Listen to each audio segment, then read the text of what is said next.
What about the midfield, Grell? Because you said earlier, no way does this look like a midfield that's worth almost $300 million. The second half was an improvement, but where are they off it? Is it a chemistry problem in the midfield? How do you diagnose it? Yeah, it's hard to say. Troy makes the point that watching them, he doesn't know what they work on. He doesn't know what they worked on for the last 6 months. When you watch them play the group stage matches, the same thing. For whatever reason, they never have control of any of the games. Even in the second half, you could say, okay, the second half was okay, you know, or the end of the first half, they had a good response, but they never control the game. They never suck you in. They never say, okay, let's play a bit. And then, and you could see the frustration, too, when they play. And the frustration is because of a little bit of confusion, a little bit of worry, a little bit of nerves. Like when they go down, they're all like, oh, like they don't know what they're going to do. They feel like they got to score now, don't they? They got to score the next play. And then you see a bad cross, everyone's head in the hand. Oh, there's a lot of pressure on them, I'm sure, because that comes with the English media and also their expectations that they set and the price tags and everything else.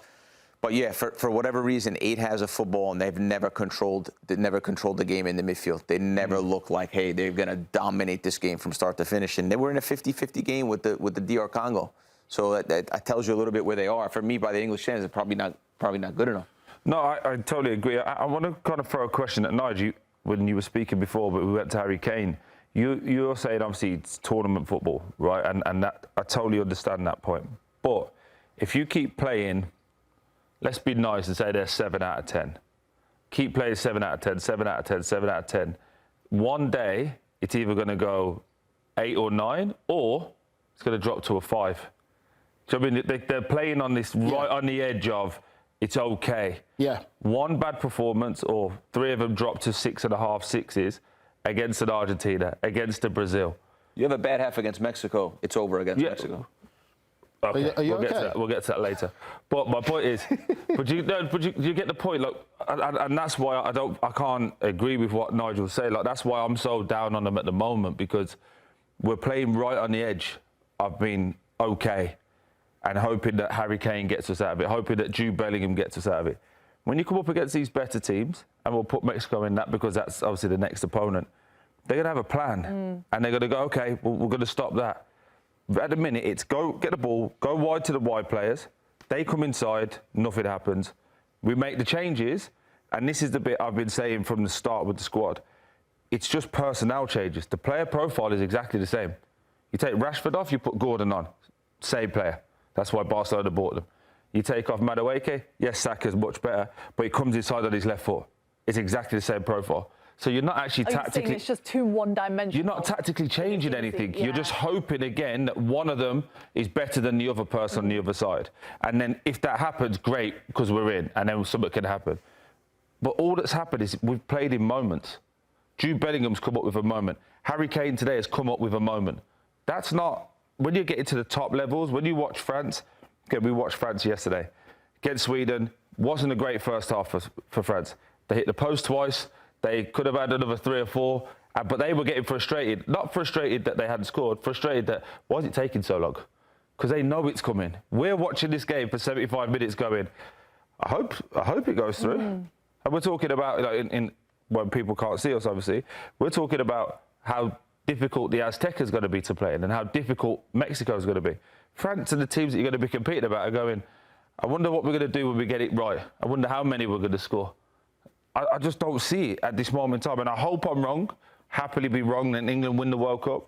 But at this moment in time, you're struggling to look past a Brazil. You're struggling to look past a quarter-final. I think it's all fair points for sure. And again, it goes back to when I said I think the players need to take a great responsibility. You know, and again, knowing about leadership and football and being in the dressing room my entire life, when I look at this England side, as much as we've got some big players, I take Jude away from it. I just think, for me, is the players need to take the responsibility now. We've seen Thomas Tuchel back him and say, go out there and play, I'll take responsibility. But what does that do, Nige? If you say to the players, if you're the captain and you say everybody needs to take responsibility today, what does that actually mean? It's different when you're a captain on the pitch. And now with the whole, with how Thomas Tuchel brought Jordan Henderson there, as much as I don't agree with it, I can see why he did it. But the sad thing is, you shouldn't have to bring Jordan Henderson at his age to be that kind of mini manager on the pitch. I know you even listening to Jordan Henderson. No offence to Jordan. No, I'm not saying he's there, but I can see why he's in that environment. Because when you look at the rest of the team now, we're talking about players who've won Premier League titles, played in Champions League. you have to go out there and express yourself. Like, it can't keep being the same thing. Oh, it's the manager. Manager has to tell him at half time. So why aren't they? We've played. I understand you. I understand everything you said, but why aren't they? Maybe it's probably because the shirt's too much. Maybe it's the pressure of playing for England, and you know what it's like, the media and how things are. These players play for the biggest teams in Europe. It doesn't matter. It doesn't mean that they have the character for it. Yeah. It doesn't. Just because you play for the biggest club doesn't necessarily mean so that's you have the interesting. character. So it's a character problem. It's a character problem. There's not enough characters. Enough characters willing to put themselves forward and take what comes with it. I take Jude out of it. Harry Kane is a great captain, great leader, but he's not that character. But he does what he has to do, which is fine. But everyone else needs to buy into more. And again, if you want to look at this performance there, DR Congo went and played with a much better swagger, belief than England did. And at times where they could have put their boot through the ball to say, oh, we're going to clear and regroup again, they brought it down, were brave to play around England. England need to have that same mentality. And it goes to the point of, like you say about midfielders not controlling the game. If you want to control the game midfield, you have to be a bit busy. And I use Vicini as an example most of the time with João Neves. They'll get it, pass. They're happy to get on the ball to say, I'm going to make something happen and dictate. Well, can I ask you a question, Graham? Because you're pretty honest most times, so I need your Italian bias to one side. All the time. So, Croatia, great team or good team? Good team. DR Congo, great team or good team? Good team. So we played against two good teams, and we've looked very, very average for large parts of those games. Brazil, good team? Good team. Argentina? Great team.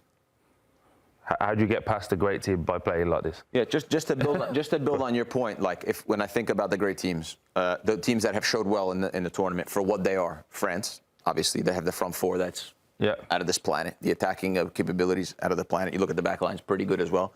Argentina, probably the most together team, right? You look at Spain. They've got Yamal, difference maker, but they've also got the ability, you know, when you play Spain, you're probably not going to have a lot of the football. They're going to have a lot of it. They have moments without Lamar that they can be very one-dimensional as well. Okay, but you know what you're getting when you play them, and they know what they're good at. What's England the best at? Like, even for instance, let's take USA. Let's take we're going to see them in a little bit. Their pressure after losing the football is elite. Yeah. It's elite, and they know it's elite. They know that that's what they're good at, right? So they can play to that. Paraguay, all right? Paraguay not very good at football, but they know defensively very sound, nasty, street smarts, slow the game down, kick you, organized. Right? They know, okay, we're not good at this, but we're really good at this. England, what are they good at? Tell me, from the back to the front, what are they good at? Other than saying, oh, Harry Kane saved us, what is England elite at? This team, I'm not talking about England because obviously we know England have many good characteristics. I'm talking about this team in this tournament.